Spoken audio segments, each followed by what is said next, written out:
Good morning everyone. જય શ્રી કૃષ્ણ. બાળ મિત્રો, આજે આપણે ચેપ્ટર 2 કચ્છ કી શેરનું રિવિઝન સમજીએ. રિવિઝનમાં આપણે શું લેશું? સ્વાધ્યાયનો પ્રશ્ન 2. કયો? સ્વાધ્યાયનો પ્રશ્ન 2. રિવિઝનમાં આપણે સ્વાધ્યાયનો પ્રશ્ન 2 સમજીએ. કયો પ્રશ્ન લેશું? સ્વાધ્યાયનો પ્રશ્ન 2 નહીં, સ્વાધ્યાય જ તે લઈએ. પ્રશ્ન 2 નહીં, સ્વાધ્યાયનો પ્રશ્ન 1. તો એમાં આપણે શબ્દાર્થ પણ આપેલા છે. જો બાળમિત્રો, અહીં શબ્દાર્થમાં શું છે? અનૂઠા. અનૂઠા તો અનોખા. બીજો શબ્દ આપેલો છે રેગિસ્તાન. આપણે ચેપ્ટર 1માં પત્ર એવમ ડાયરી છે, તે તમને મેં ક્લાસમાં પત્રો અને ડાયરી બધું સારી રીતે સમજાવી દીધું છે. એમાં આપણે રિવિઝનની જરૂર નથી. શું કામ? કે એમાં આપણે પત્ર લખવાના છે. મેં તમને ક્લાસમાં પણ લખાવી દીધો છે, સમજાવી પણ દીધો છે. બરાબર? ડાયરી કેવી રીતના લખવાની છે તે પણ મેં તમને ક્લાસમાં સમજાવી દીધું છે. તો આપણે ચેપ્ટર 2 કચ્છ કી શેરના શબ્દાર્થ છે અને અભ્યાસનો પ્રશ્ન છે તે સમજી લઈએ. બીજો પ્રશ્ન છે રેગિસ્તાન. તો રેગિસ્તાનનો આપણે શું અર્થ લેવાનો છે? મરુભૂમિ. ત્રીજો છે જીર્ણોદ્ધાર. તો જીર્ણોદ્ધારમાં શું આપણે છે? એનો પુનઃ નિર્માણ. એના પછી છે મઝાર. તો મઝારનું આપણે શું લેશું અહીંયા? દરગાહ. એના પછી આવશે ગુરુદ્વારા. તો ગુરુદ્વારા એટલે શીખ લોકોનું ધાર્મિક સ્થળ.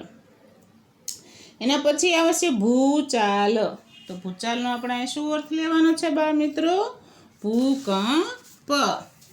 ભૂકંપમાં ખબર પડે ને તમને? હા, તો ઓકે. તો હવે આપણે આગળ લઈએ અભ્યાસ. તો અભ્યાસનો પ્રશ્ન 1. આપણે અહીંયા અભ્યાસનો પ્રશ્ન 1 સમજવાનો છે. તો નિમ્નલિખિત મુદ્દો કે સંદર્ભ में 4-5 વાક્ય બોલીએ. જો બાળ મિત્રો, અહીંયા 4 વાક્યો આપેલા છે, તેના વિશે તમારે 4-5 વાક્ય બોલીને લખવાના છે. તો શું છે? પેલું મરુભૂમિ. મરુભૂમિનો અર્થ શું થાય? મરુભૂમિ અથવા તો કે રેગિસ્તાન.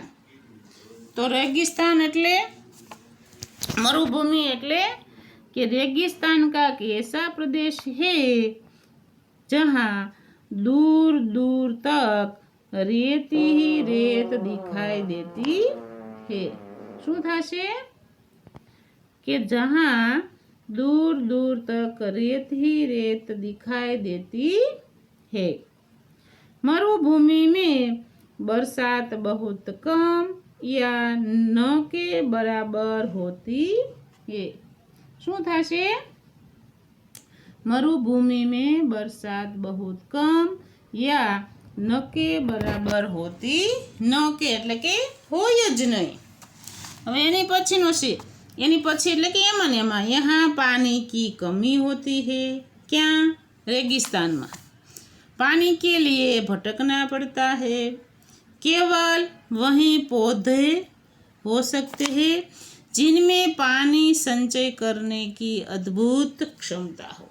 એવા ઝાડવા ત્યાં હોય છે કે તેને પાણી શોષણ કરવાની ક્ષમતા હોય તેવા જ ત્યાં પેડ પૌધા ઉગે છે. ક્યાં? रेगिस्तान. ऊँट को रेगिस्तान का जहाज कहा जाता है. તમને રેગિસ્તાન એટલે કે કચ્છનું રણ, ત્યાં તમને ઊંટ વધારે જોવા મળે છે. તે રેગિસ્તાનનું જહાજ પણ તેને આપણે કહી શકીએ છીએ. રેતીલે પ્રદેશ में लोग ऊँट पर प्रवास करते हैं. જ્યાં રેતીળો રેગિસ્તાન જેવો પ્રદેશ હોય ત્યાં આપણે શેની સવારી કરીએ છીએ? ઊંટની. તો અહીંયા મરુભૂમિ અને રેગિસ્તાન વિશે 4-5 વાક્ય લખવાના છે. તો ફરી એકવાર શું? कि रेगिस्तान एक ऐसा प्रदेश है कि जहाँ दूर दूर रेत ही रेत दिखाई देती है. मरुभूमि में बरसात बहुत कम होती है, એટલે કે न के बराबर होती है। और यहाँ पानी की कमी रहती है, जहाँ पानी की कमी रहती है पानी के लिए भटकना पड़ता है। यहाँ केवल वही पौधे हो सकते हैं जिनमें पानी संचय करने की अद्भुत क्षमता हो। ऊँट को रेगिस्तान का जहाज कहा जाता है। रेतीले प्रदेश में लोग ऊँट पर प्रवास करते हैं। समझाई गયું बाळ મિત્રો? હવે આવશે પ્રશ્ન નંબર 1નો બીજો। તો બીજું શું છે? કચ્છ के 3 बड़े शहर। શું છે? કચ્છ के 3 बड़े शहर। તો કચ્છના 3 મોટા શહેર વિશે આપણે લખવાનું છે। તો બાળ મિત્રો, કોને આવડે છે કચ્છના 3 મોટા શહેર વિશે? તો સાંભળો, શું આવશે? માંડવી, ભુજ और મુન્દ્રા। કયા કયા? માંડવી, ભુજ और મુન્દ્રા। આ ત્રણે કચ્છના મોટા શહેર। એ કચ્છ के 3 बड़े शहर है। માંડવી में अति सुंदर बंदरगाह है। શું હોય છે? માંડવી में अति सुंदर बंदरगाह है। और यह राजा के महल, पवन चक्कियों तथा समुद्र तट के कारण दर्शनीय है। भुज वैभवशाली नगर है।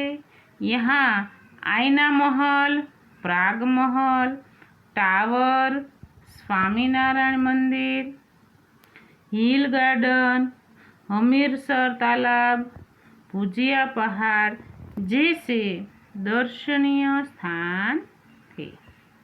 मुंद्रा में तहसील मुख्यालय भी है। यहाँ अनेक उद्योगों का विकास हुआ है। क्या? मांडवी, भुज और मुंद्रा। समझाई गયું बाळ મિત્રો? तो मांडवी, भुज और मुंद्रा कच्छ के 3 बड़े शहर है। परिवार बाळको एक बार सांभળી लो। मांडवी, भुज और मुंद्रा कच्छ के 3 बड़े शहर है। मांडवी में अति सुंदर बंदरगाह है। यहाँ राजा के महल, पवन चक्कियों तथा समुद्र तट के कारण दर्शनीय है। भुज वैभवशाली नगर है। जो मांडवीનું પૂરું થયું, હવે ભુજ। तो भुज वैभवशाली नगर है। यहाँ आईना के काचनो महल, यहाँ आईना महल, प्राग महल, टावर, स्वामीनारायण मंदिर, हिल गार्डन, हमीरसर तालाब, भुजिया पहाड़ जैसे दर्शनीय स्थल है। હવે આવે मुंद्रा। मुंद्रा में तहसील मुख्यालय भी है। यहाँ अनेक उद्योगों का विकास हुआ है। समझाई गયું बाळ મિત્રો? તો હવે આવશે પ્રશ્ન 1નું ત્રીજું। શું આવશે? પ્રશ્ન નંબર 1 એનું ત્રીજું। કચ્છ में स्थित धार्मिक स्थल। તો કચ્છમાં જે કંઈ હોય તે ધાર્મિક સ્થળ વિશે આપણે જોવાનું છે। કયા? તો જુઓ, कच्छ में मुख्य धार्मिक स्थल भद्रेश्वर, नारायण सरोवर, लखपत तथा हाजीपीर है। भद्रेश्वर प्राचीन जैन यात्राधाम है। यहाँ संगमरमर से बना 2500 वर्ष पुराना जिनालय भूकंप में खंडित हो गया था। उसका पुनः निर्माण किया जा रहा है। यहाँ का नारायण सरोवर रामायण काल का माना जाता है। हाजीपीर मुसलमानों के लिए श्रद्धा का केंद्र है। समझाई गયું बाळ મિત્રો? શું? કચ્છ में स्थित धार्मिक स्थल। કચ્છમાં જે ધાર્મિક સ્થળો છે તેના વિશે આપણે લખવાનું છે। હવે આવશે ચોથું। તો નંબર 4 ઉપર શું છે? કચ્છ કે ઐતિહાસિક સ્થળ। કયા સ્થળ? કચ્છના ઐતિહાસિક સ્થળો કયા છે? तो सामख्याली के उत्तर में धोलावीरा एक ऐतिहासिक स्थान है। यहाँ भारत की अति प्राचीन मोहनजोदड़ो संस्कृति के अवशेष पाए जाते हैं। लखपत गुरु नानक को स्मृति से जुड़ा प्राचीन स्थल है। किसी समय यह एक समृद्ध नगर था। यहाँ का किला पुराने इतिहास की याद दिलाता है। समझाई क्यों बाल मित्रों? फरी एक बार कच्छ की ऐतिहासिक स्थल तो कया कया छे? कયું છે? तो सामखियाली के उत्तर में धोलावीरा एक ऐतिहासिक स्थान है। यहाँ भारत की अति प्राचीन मोहनजोदड़ो संस्कृति के अवशेष पाए जाते हैं। लखपत गुरु नानक की स्मृति से जुड़ा प्राचीन स्थल है। किसी समय वह एक समृद्ध नगर था।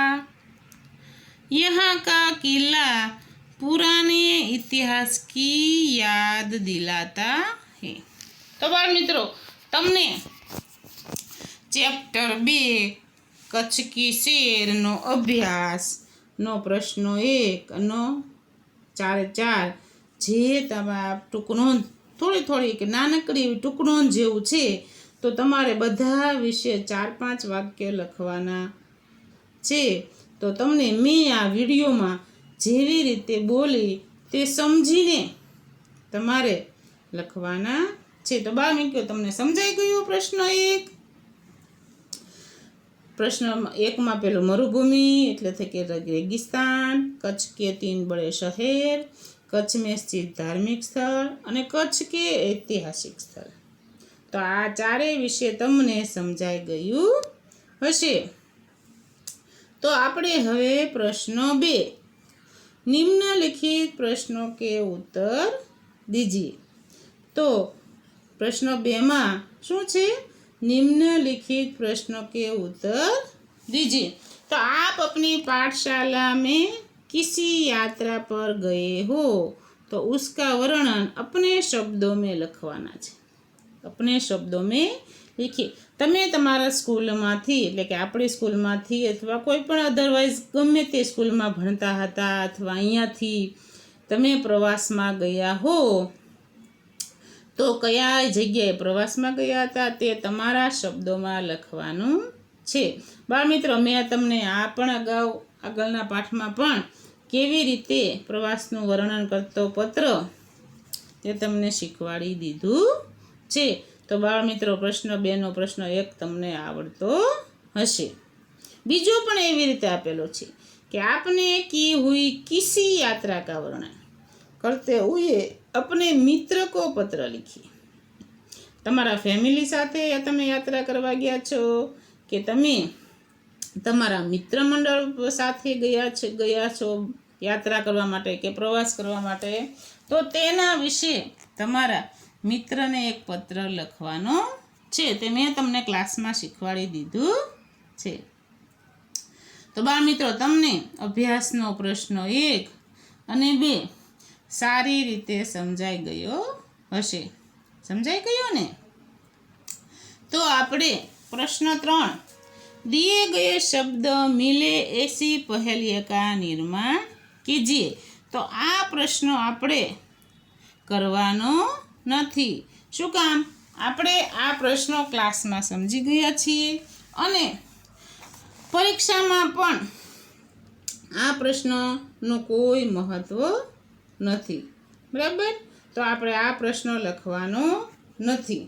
તો બાળ મિત્રો, આજે આપણે અભ્યાસનો પ્રશ્ન 1 અને પ્રશ્ન 2 તમારે પ્રશ્ન 2નો પણ પહેલો અને બીજો 2 લખવાના છે અને પ્રશ્ન 1ના 4 જે 4-5 વાક્ય લખવાના છે તે 4 અને પ્રશ્ન 2ના 2 પ્રશ્નો આજના હોમવર્કમાં લખવાના રહેશે। હિન્દીની બુક્સમાં અથવા ઘરકામની બુક્સમાં અભ્યાસનો પ્રશ્ન અને 2 સુંદર અક્ષરે વિડીયો શાંતિથી સાંભળીને સુંદર અક્ષરે લખવાના રહેશે. તો આજનું આપણું આ હોમવર્ક છે. પ્રશ્ન 1 અને 2 સરસ રીતે તમને સમજાઈ ગયો છે. તો તમારે હોમવર્કમાં પણ લખવાનું છે. ઓકે બાળ મિત્રો, સમજાઈ ગયું ને? ઓકે, થેન્ક યુ, ધન્યવાદ.